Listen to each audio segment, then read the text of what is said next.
혹시 이런 순간이 있으십니까? 분명히 내 선택인데 자녀의 눈치가 먼저 보입니다. 하고 싶은 말이 있는데 상대가 어떻게 생각할지가 말보다 먼저 떠오릅니다. 오랜 관계에서 싫다는 말 한마디가 여전히 어렵습니다. 그래서 이런 생각이 듭니다. 나는 왜 이렇게 눈치를 볼까? 나이가 이만큼 됐는데 왜 아직도 타인의 시선이 신경 쓰일까? 이것은 성격의 문제가 아닙니다. 우리가 평생 훈련받아온 방식의 문제입니다.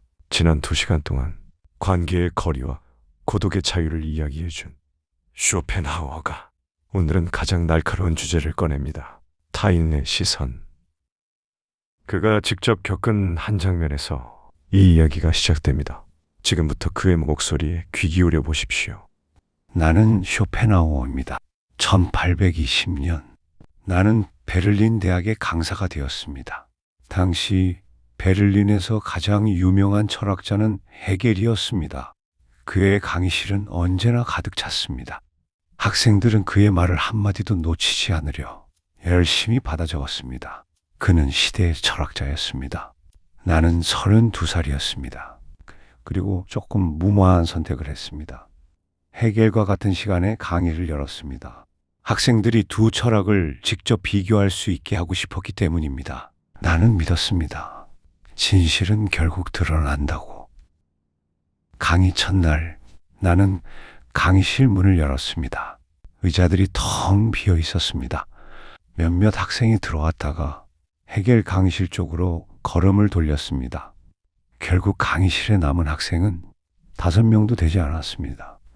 나는 그 텅 빈 강의실에서 강의를 시작했습니다. 그리고 끝까지 마쳤습니다. 강의가 끝난 뒤 한 동료 교수가 비웃듯 물었습니다. 오늘 청중이 몇 명이었습니까? 주변에서 웃음소리가 났습니다. 나는 그를 바라보며 이렇게 말했습니다. 진실은 청중의 숫자로 결정되지 않습니다. 그날 밤 나는 생각했습니다. 나는 무엇을 원했던 것일까? 가득 찬 강의실이었을까? 헤겔보다 더 많은 박수였을까? 그 욕망의 끝을 따라가 보면 결국 한 곳에 도달합니다. 타인의 인정. 그리고 나는 그날 깨달았습니다. 내가 평생 경계해야 할 것이 바로 그것이라는 것. 인간에게는 3가지 욕구가 있습니다. 살고자 하는 욕구, 소유하고자 하는 욕구, 그리고 인정받고자 하는 욕구. 나는 이 3번째 욕구를 명예욕이라고 불렀습니다. 이 욕구는 아주 교묘합니다. 채워질수록 더 커지기 때문입니다. 한번 인정받으면 더 많은 인정을 원합니다. 칭찬을 받으면 더 큰 칭찬을 원합니다. 명성이 생기면 그 명성을 잃을까 두려워집니다. 그런데 생각해 보십시오. 타인의 인정은 어디에 있습니까? 타인의 머릿속에 있습니다. 내가 아무리 잘해도 타인이 어떻게 생각할지는 내 권한 밖입니다. 그런데 우리는 이 통제할 수 없는 것을 위해 통제할 수 있는 것을 포기합니다. 지금 이 순간의 삶을 포기합니다. 하고 싶은 말을 참습니다. 하고 싶지 않은 일을 합니다. 내가 원하지 않는 길을 선택합니다. 이것이 명예욕의 덫입니다. 지금 여러분의 삶을 떠올려 보십시오. 자녀가 내 선택을 어떻게 볼지 신경 쓰입니까? 스스로에게 물어보십시오. 그 생각은 내 권한 안에 있습니까? 아니면 밖에 있습니까? 밖에 있습니다. 그렇다면 내 권한 안에 있는 것은 무엇입니까? 내가 진짜 원하는 것을 아는 것, 그리고 그것을 선택하는 것. SNS에 글을 올릴 때 반응이 신경 쓰입니까? 그 숫자가 내 삶의 가치를 결정합니까? 아닙니다. 그 숫자는 타인의 손가락 움직임일 뿐입니다. 오랜 관계에서 싫다는 말을 못하고 있습니까? 상대의 감정은 내 권한 밖입니다. 하지만 내 말은 내 권한 안에 있습니다. 그렇다면 어떻게 해야 합니까? 나는 텅 빈 강의실에서 한 가지를 배웠습니다. 강의실을 채우는 것은 내 권한 밖이었습니다. 하지만 최선을 다해 강의하는 것은 내 권한 안에 있었습니다. 그래서 나는 그것을 선택했습니다. 첫 번째, 타인의 평가와 내 가치를 분리하십시오. 누군가가 여러분을 비판했습니까? 그것은 그 사람의 관점입니다. 그 관점은 그 사람의 경험과 두려움으로 만들어진 것입니다. 그것이 여러분의 진실이 될 수는 없습니다. 두 번째, 타인의 기대와 내 욕구를 구분하십시오. 오늘 내가 한 선택이 내가 원하는 것이었습니까? 아니면 타인이 기대한 것이었습니다. 이 질문을 하루에 한 번만 해보십시오.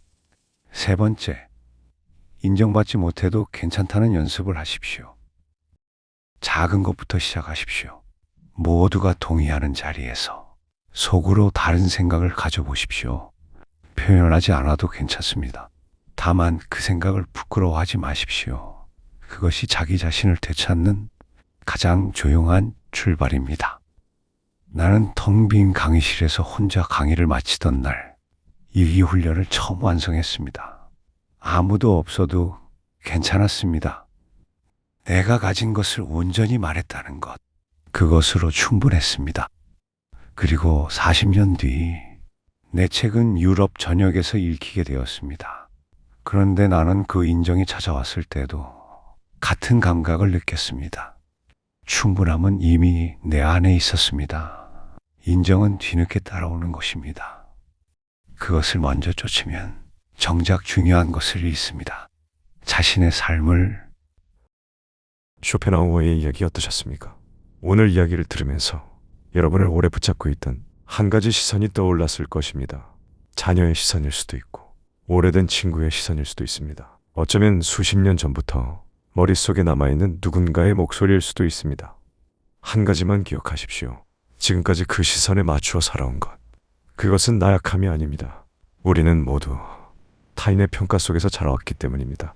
오늘부터 이 질문 하나만 해보십시오. 이 선택은 내가 원하는 것인가? 아니면 타인이 기대하는 것인가? 쇼펜하우어는 텅 빈 강의실에서 혼자 강의를 마쳤습니다. 아무도 박수를 치지 않았습니다. 하지만 그는 충분했습니다. 여러분도 이미 충분합니다. 타인이 인정하기 훨씬 전부터. 다음 시간에는 많은 분들이 공감할 주제를 이야기합니다. 원하는 것을 이뤘는데도 왜 공허할까요? 왜 더 가질수록 더 원하게 될까요? 쇼펜하우어는 말합니다. 행복은 더하는 것이 아니라 빼는 것이라고.